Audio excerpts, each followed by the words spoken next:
The Death Watch. This Mandalorian splinter group refuses to let Mandalore's warrior past fade away, and will stop at nothing to rejuvenate their people's savage ways. But who are the Death Watch?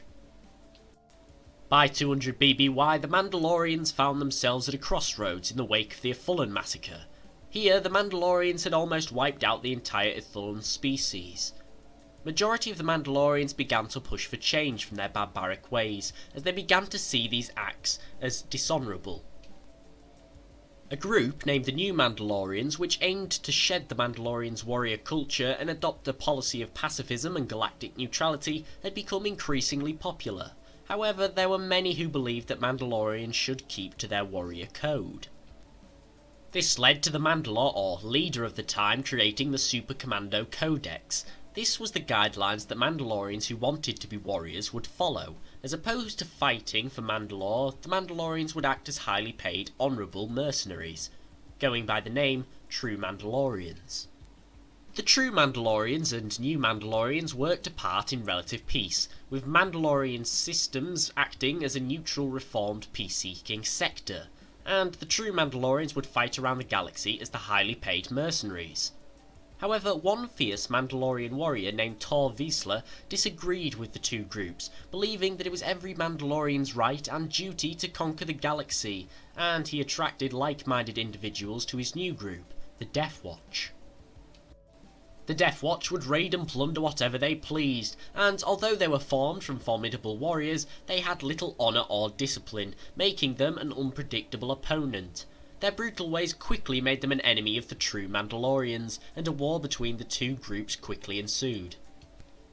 The violence between the two groups continued for years to come. In fact, in one battle on the farming world of Concord Dawn, Vizsla and the Death Watch were attempting to track down the true Mandalorians, and whilst interrogating a group of farmers, Vizsla made an enemy of the young Jango Fett when he killed his parents. This is an act he would later regret. The Death Watch did eventually defeat the True Mandalorians by indirectly hiring the True Mandalorians to put down what they were led to believe was a local rebellion. This turned out to be a peaceful protest. For this reason, the Jedi turned up and put down the True Mandalorians, almost wiping all of them out. All except one, Jango Fett, the current leader of the True Mandalorians. Jango was arrested by the governor who had hired Fett on Death Watch's behalf and sold into slavery. Vizsla continued to lead the Death Watch in their brutal campaign of terror, believing that he had dealt with the true Mandalorian threat.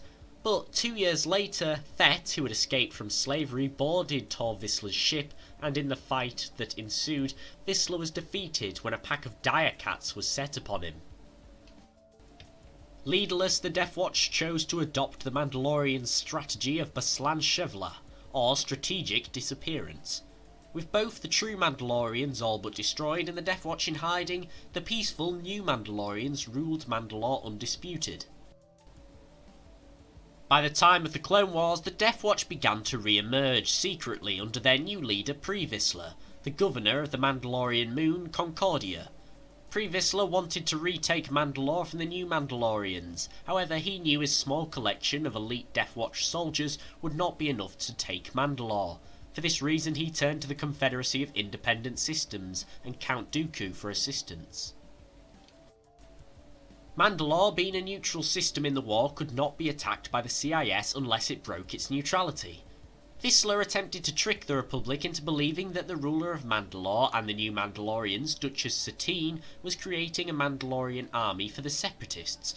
However, Vizsla's plan was foiled by the Duchess and Jedi Master Obi-Wan Kenobi. For generations, my ancestors fought proudly as warriors against the Jedi. Now, that woman tarnishes the very name Mandalorian. The results of which led to the Death Watch ceasing their alliance with the Separatists and Vizsla marking Count Dooku for death. Following this, the Death Watch found themselves being pursued by both the Republic and Separatists, moving from camp to camp to avoid total annihilation of their clan. Vizsla finally came close to his goal of ruling Mandalore in an alliance with Darth Maul and his brother Savage Opress, where they allied with the Death Watch, forming an alliance with the most notorious criminal syndicates in the galaxy to retake Mandalore, named the Shadow Collective. in the agreement that Whistler and the Death Watch would apprehend the criminals and be the saviours of Mandalore.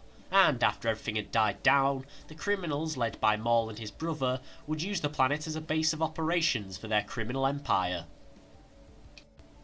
Unfortunately, Whistler had no intention of having his rule be undermined by the criminals, and quickly betrayed Maul and his brother. The two brothers quickly escaped, and Maul challenged Whistler to an ancient duel for the right to rule over Death Watch.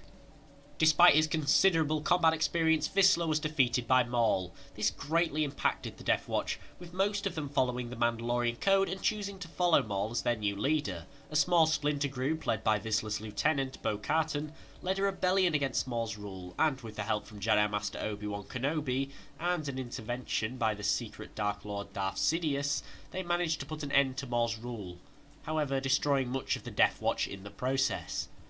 Throughout the following years into the takeover of the Galactic Empire, the Death Watch continued to exist in secret, with few Mandalorians still holding their beliefs.